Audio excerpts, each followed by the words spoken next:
Добар ден, ученици! Јас сум Сонја Трифуновска, оделенски наставник во Општинското основно училиште Гоце Делчево, Тетово. Вие сте денес со мене на час по математика. Математиката е многу интересна наука и доколку се дружите со неа, ќе можете да решавате многу задачи со кои ќе се среќавате во секојдневниот живот. Денес на овој час по математика ќе ги повторуваме знаењата од темата работа со податоци. Тоа ќе го направиме преку неколку задачи, но и со помош на приказната Снежана и седумте џуџиња. Да започнеме. Кои се целите на овој час? На овој час ќе ги читаме и разбираме податоците од табели и пиктограми и сликовно ќе ги представуваме со столбец диаграм. Ќе користиме Керолов и Венов диаграм за распоредување на предмети, применувајќи еден критериум. И усно ќе го образложуваме дадениот одговор во врска со прочитаните податоци од табели, пиктограми и диаграми и ќе го објаснуваме начинот на решавање на зададените задачи. Сигурно ја знаете бајката за Снежана и седумте џуџиња, нели? Се разбира, бидејќи таа е лектира за второ оделение. Одеше вака. Си беше еднаш едно девојче, убаво и бело како снег, румено како крв и имаше црна коса како абонос. Се викаше Снежана. Понатаму знаете дека Снежана остана без мајка и во кралството дојде една лоша кралица која му нареди на ловецот да ја одведе Снежана во шумата и да ја убие. Но Снежана успеа да го убеди да ја пушти и одејќи подлабоко во шумата, стаса до куќичката на џуџињата.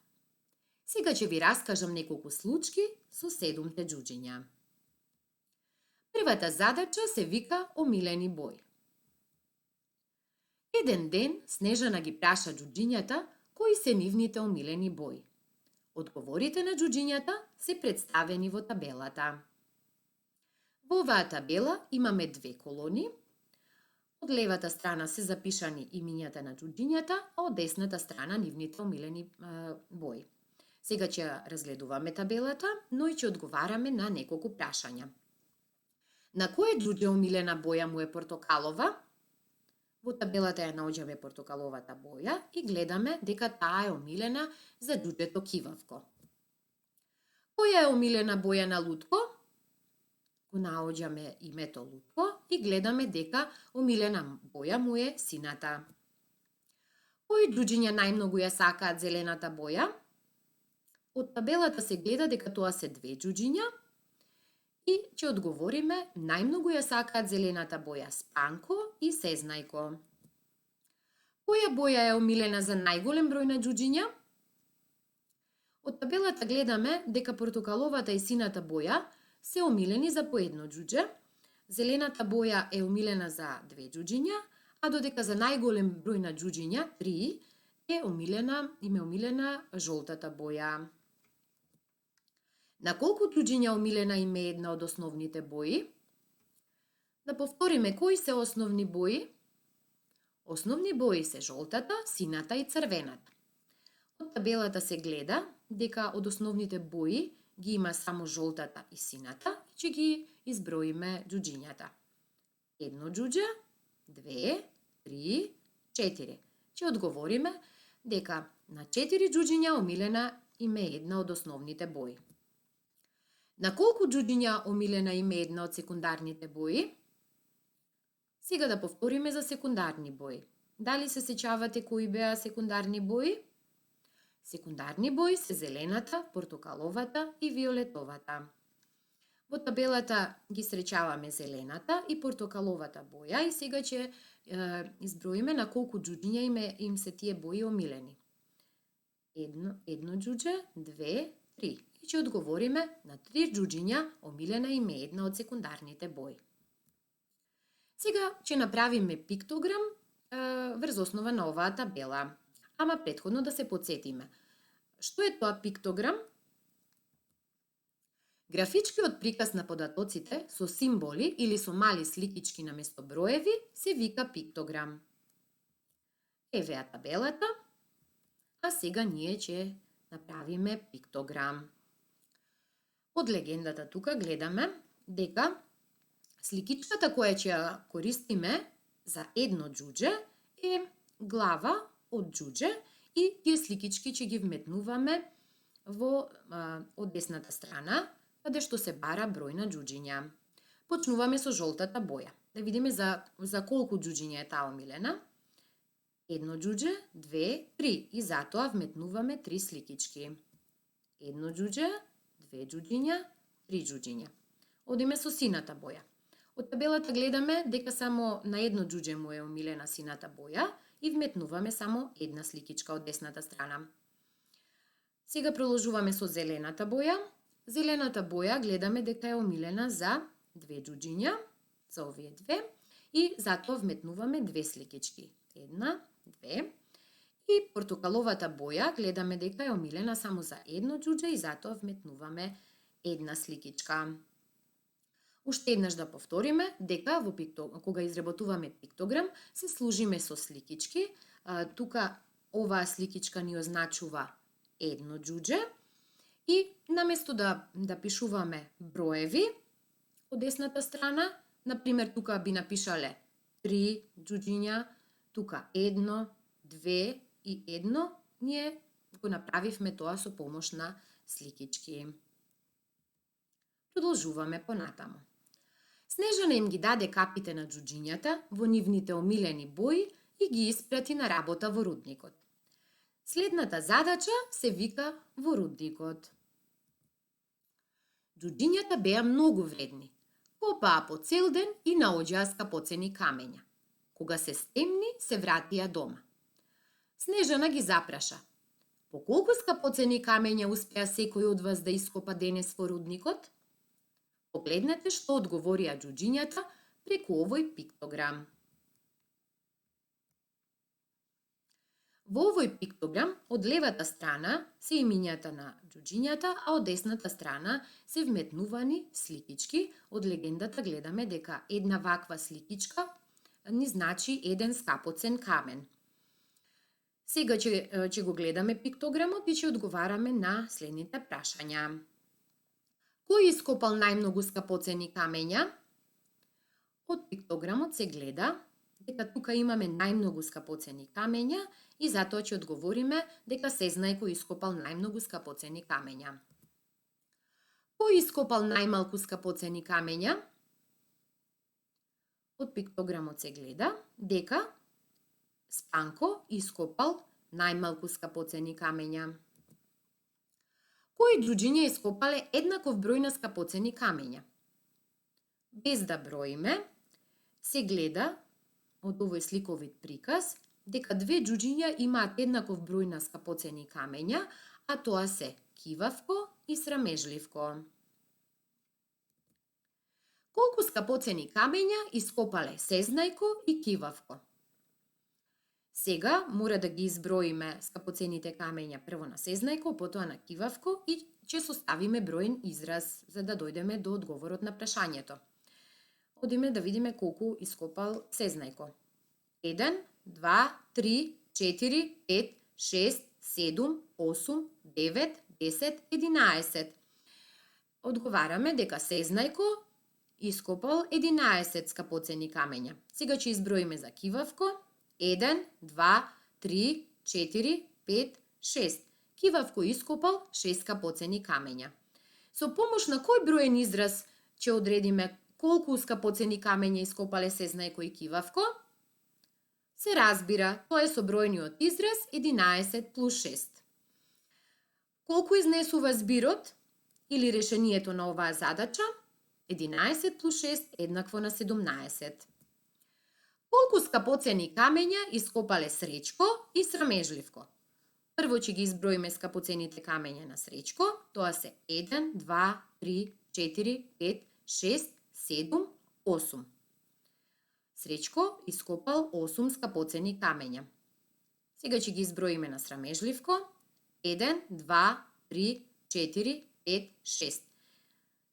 Срамежливко значи ископал 6 скапоцени камења. Со помош на кој броен израз ќе одредиме колку скапоцени камења ископале Сречко и Срамежливко?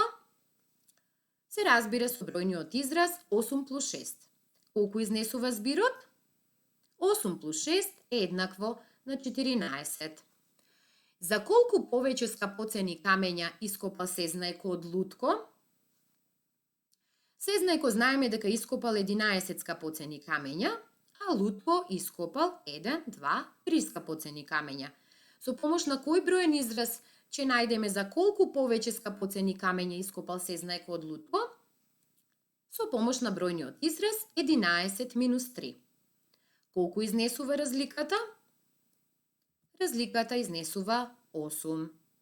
И ќе одговориме дека за 8 повеќе скапоцени камења ископал Сезнајко од Лутко. Да ги напишеме податоците во табела и да пресметаме колку вкупно скапоцени камења ископале џуџињата денес. Овде ни е представена една табела во која има 3 колони. Во првата колона се дадени имињата на џуџињата, во втората колона се дадени податоци представени со цртички, а во третата колона ние ќе ги запишеме податоците со броеви. Кога ги представуваме податоците со цртички, ги пишуваме цртичките вертикални. Кога ќе стигнеме до бројот 4 или 4 цртички, петата цртичка ја ставаме попречно за да ни представува група од 5 цртички и да броиме како 5. Затоа многу лесно ќе го одредиме бројот на скапоцени камења сега, бидејќи цртичките некаде ќе ги броиме како група. Среќко има ископано 5, 6, 7, 8 скапоцени камења.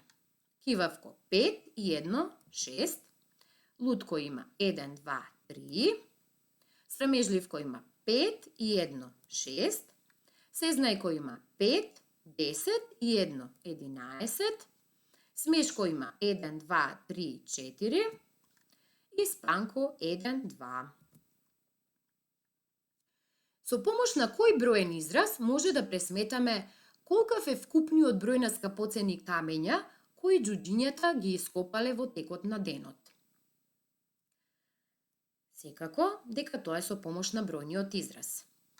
8 плюс 6 плюс 3 плюс 6 плюс 11 плюс 4 плюс 2. За да го пресметаме збирот, треба да најдеме најлесен начин како тоа ќе го направиме и секако дека тоа ќе биде со помош на групирање на собироци кои што ни даваат збир 10 или полна десетка. Од оваа задача се гледа дека 8 и 2 прават 10, 6 и 4 прават 10 и сега ни остануваат уште 3 плюс 6 и плюс 11. 3 плюс 6 тоа е 9 и го додаваме 11, добиваме 11 плюс 9 дека е 20 и тоа е полна десетка и сега ќе ги собереме полните десетки. 10 плюс 10 плюс 20 е еднакво на 40 и добиваме дека вкупно се ископани 40 скапоцени камења. Сега ќе го пополниме столбестиот диаграм за да ги прикажеме податоците. Столбест диаграм, да повториме, е начин на представување на податоците со столбови кои представуваат броеви. Еве го столбестиот диаграм. Тука ни се прикажани имињата на секој од џуџињата и број на скапоцени камења. Во столбестиот диаграм, значи ќе ги обојуваме по линијата врз основа на тоа колку скапоцени камења се ископани. Еве одиме прво со Среќко.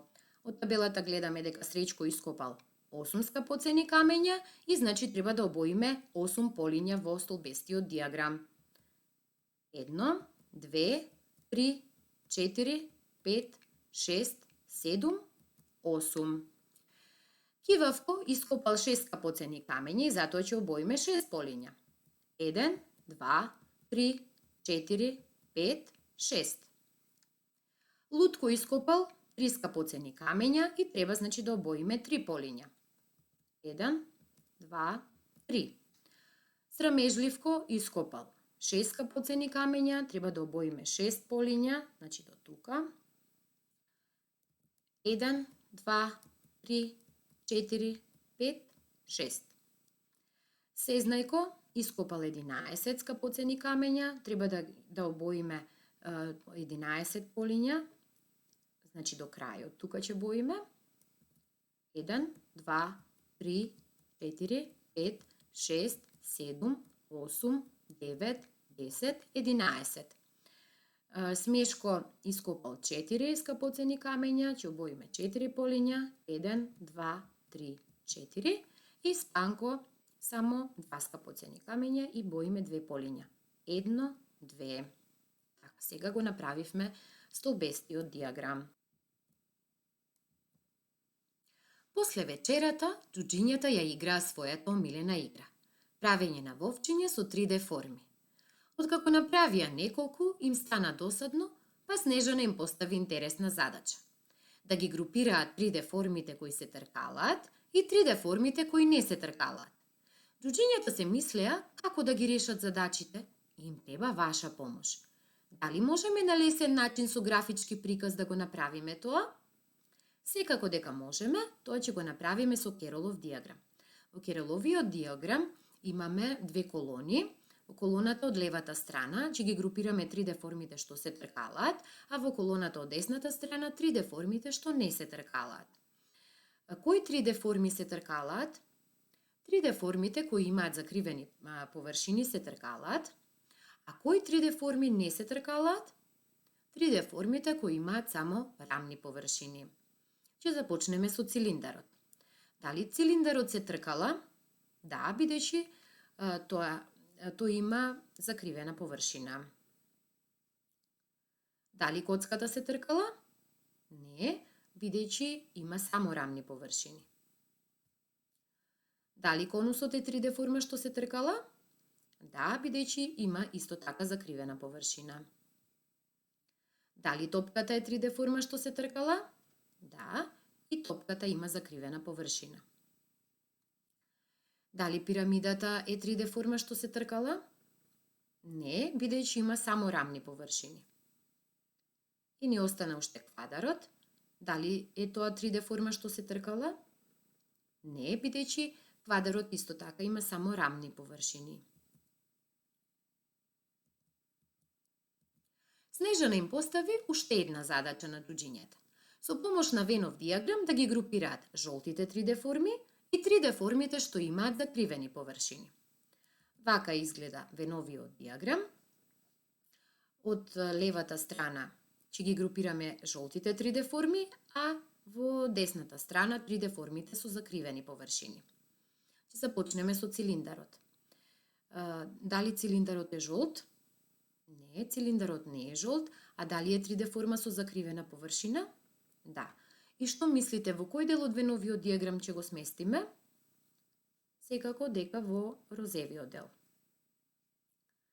Дали коцката е жолта? Коцката е жолта, а дали е 3D форма со закривена површина? Не, коцката нема закривени површини. Во кој дел од Веновиот диаграм ќе ја ставиме? Секако дека во синиот дел. Дали топката е жолта? Не, топката не е жолта, а дали е 3D форма со закривена површина? Да. Што мислите, во кој дел од Веновиот диаграм ќе ја ставиме? Секако дека во розевиот дел.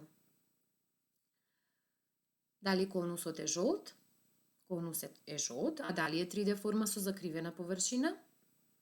Да, тоа е 3D форма со закривена површина. И во кој дел од Веновиот диаграм треба да го ставиме конусот? Во виолетовиот дел. Дали квадарот е жолт? Квадарот е жолт, а дали е 3D форма со закривена површина? Нема закривени површини квадарот и затоа што мислите, дали ќе го оставиме во синиот, виолетовиот или розевиот дел од Веновиот диаграм? Секако дека во синиот дел. И ни остана уште топката. Дали топката е жолта? Топката е жолта, а дали е 3D форма со закривена површина? Да, топката има закривена површина. И што мислите, во кој дел ќе биде од Веновиот диаграм? Топката ќе биде во виолетовиот дел. Какви 3D форми има во пресекот на Веновиот диаграм? Во пресекот на овој Венов диаграм имаме жолти 3D форми, но тие се и 3D форми кои имаат закривени површини. Џуџињата ги решија сите задачи. Ви се заблагодаруваат и на вас за вашата помош. Сега е време да си летнат. Добра ноќ! А сега да повториме. Што научивме на овој час? Научивме да ги читаме и разбираме податоците од табели и пиктограми. Научивме податоците да ги представуваме со стол без диаграм. Научивме да користиме Керолов и Венов диаграм за распоредување на предмети, користејќи еден критериум. И научивме да даваме устен одговор во врска со прочитаните податоци од табели, пиктограми и диаграми. За домашна задача имате само една. А тоа е да ја пополните табелата за бројот на буквите во имињата на џуџињата на следниот линк. Внимателно следете ги зададените упатства на линкот. Ви посакувам успешна работа. Имајте убав ден. До гледање, ученици, и се гледаме во следната видеолекција.